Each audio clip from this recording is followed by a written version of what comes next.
Pastor جی آپ کو دعوت دیتے ہیں کلام کی۔ گڈ ایوننگ، السلام۔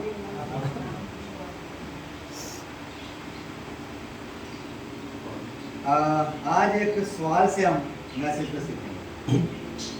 بہت سمپل سوال ہے، ضروری نہیں کہ آپ اسے ڈائریکٹ جواب دیں، ہو سکتا ہے آپ کو پتا ہو، لیکن سوال سے آغاز کریں گے کہ خدا کہاں پر ہے؟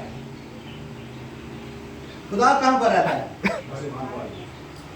اوکے جی ٹھیک ہے، دونوں جواب ٹھیک ہے۔ ذرا زور سے تعلیم کے لیے، خدا آسمان پر بھی ہے اور ہمارے دلوں میں بھی ہے، لیکن آج نا کانٹیکسٹ میں دیکھیں گے بائبل مقدس کی روح سے کہ خدا کہاں پر رہتا ہے۔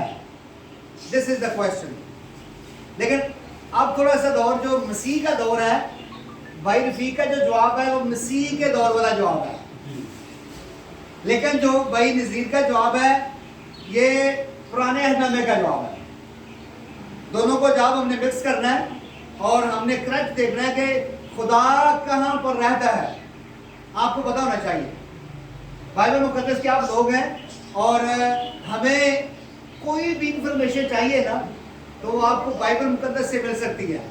ایک بہت بڑا مسلم اسکالر ہے ڈاکٹر ذاکر نائک، وہ کہتے ہیں اگر کسی کو عدالت کے بارے انفارمیشن چاہیے، عدالت کے بارے نالج چاہیے کہ کون کہاں پر ہوگا، کیا ہوگا، کیسے ہوگا، منظر کیسا ہوگا، تو وہ یہ کہتے ہیں کہ کرسچنز کی بائبل مقدس اس کی آخری کتاب میں سے پڑھ سکتے ہیں، and that is the book of Revelation۔ وہ مکاشفہ کی کتاب ہے۔ it means کہ وہ جانتے ہیں کہ عدالت کے بارے بہت صفائی سے، بہت واضح لکھا ہوا ہے کہ عدالت کا دن کیسا روز ہوگا، لیکن مکاشفہ کی کتاب صرف عدالت کے بارے نہیں کہتی ہے۔ مجھے وہ بھی کہنے دیجئے، صفنیہ کی کتاب، یرمیہ کی کتاب، یسایہ کی کتاب یہ عدالت کے بارے کہتی ہے، زبور کی کتاب عدالت کے بارے کہتی ہے، اور پھر جو عبرانیوں کی کتاب ہے، رومیوں کا خط ہے، یہ ساری مل کر عدالت کے بارے کہتی ہیں۔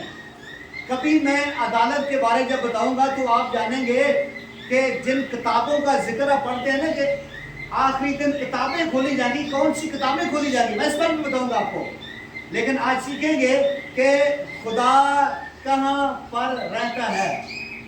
مسیح کے جو پہلے کا دور ہے تھوڑا اس کے بارے سیکھیں گے، اور میرے ساتھ کھولیں آپ زبور 135، زبور 135 میں پڑھیں گے، اور وہاں پر لفظ واضح طور پر لکھا ہے کہ یسوع کے آنے سے پہلے خدا کہاں پر رہتا تھا۔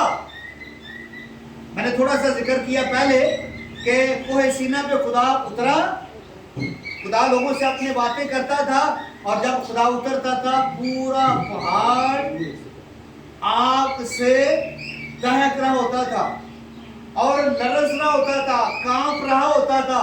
کبھی کسی نے پہاڑ کو کانپتے ہوئے نہیں دیکھا ہوگا، کبھی کسی انسان نے پہاڑ کو لرزتے نہیں دیکھا ہوگا کہ تھر تھرا رہا ہے، لیکن جب میرا خدا پہاڑ پہ اترتا تو پہاڑ کانپتا تھا۔ ہیلیلویا!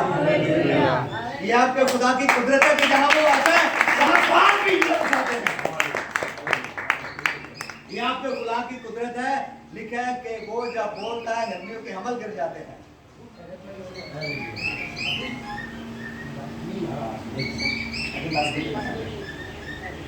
پہاڑ پہ جب خدا اترتا تھا، ونس مجھے کہنے دیجئے، ایک دفعہ موسیٰ نے بڑی ضد کی، خدا سے کہا کہ خدا میں آپ کو دیکھنا چاہتا ہوں۔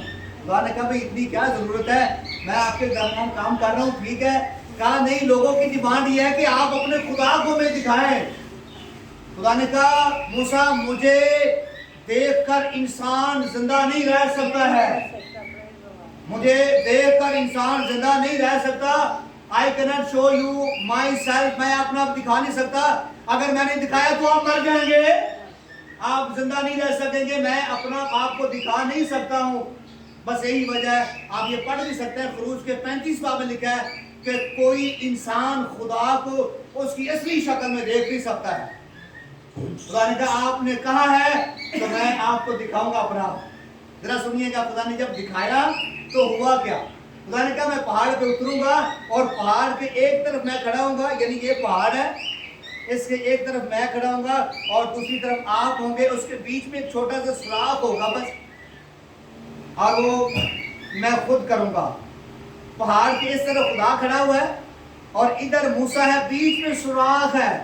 ادھر موسیٰ خدا کو دیکھ سکتا ہے, خدا موسیٰ کو دیکھ رہا ہے, اور خدا نے کہا کہ جب میں ادھر سے ادھر جاؤں گا نا, میں نے اس سائڈ سے اس طرف جانا ہے, تو یہ صرف میری کمر آپ کو نظر آئے گی, یہ کافی ہے.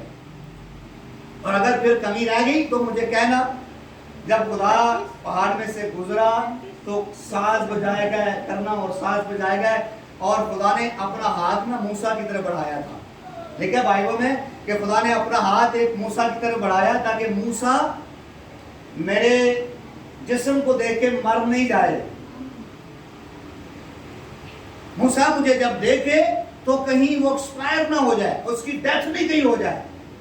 خدا کے جلال کو دیکھا کہیں وہ مر نہیں جائے. اور پھر خدا نے اپنا ہاتھ اس کی طرف بڑھایا کہ موسیٰ مرے نہیں. اور اس شگاف میں سے جب خدا گزرا تو موسیٰ کے چہرے پہ ایسا جلال, پتہ کتنے سال رہا تھا؟ 40 سال. ایک دفعہ دیکھا تو 40 سال جلال رہا, اور دیکھا بھی کون سا حصہ, یہ کمر دیکھی تھی خدا کی, یعنی یہ ویسٹ تھوڑا سا اوپر, اور دیکھا اور 40 سال چہرے پہ جلال رہا. اور موسیٰ 40 سال برقع پہنتا تھا, وہ عبایا پہنتا تھا, اس کا کچھ چہرہ نہیں دے سکتا تھا. اور جب وہ پہاڑ سے نیچے اتر کے آیا تو اس کے سگے بھائی نے کہا شاید یہ کچھ جن آ گیا, یہ کچھ جنات ہے کوئی. اس نے کہا بھائی میں آپ کا بھائی موسیٰ ہوں. کہا آپ کا چہرہ کیسا ہو گیا؟ کہا جو آپ کی ڈیمانڈ تھی میں نے وہ خدا سے کہی ہے. میں نے کہا آپ مجھے اپنا چہرہ دکھائیں, اور خدا نے صرف کمر دکھائی ہے, تو میرا چہرہ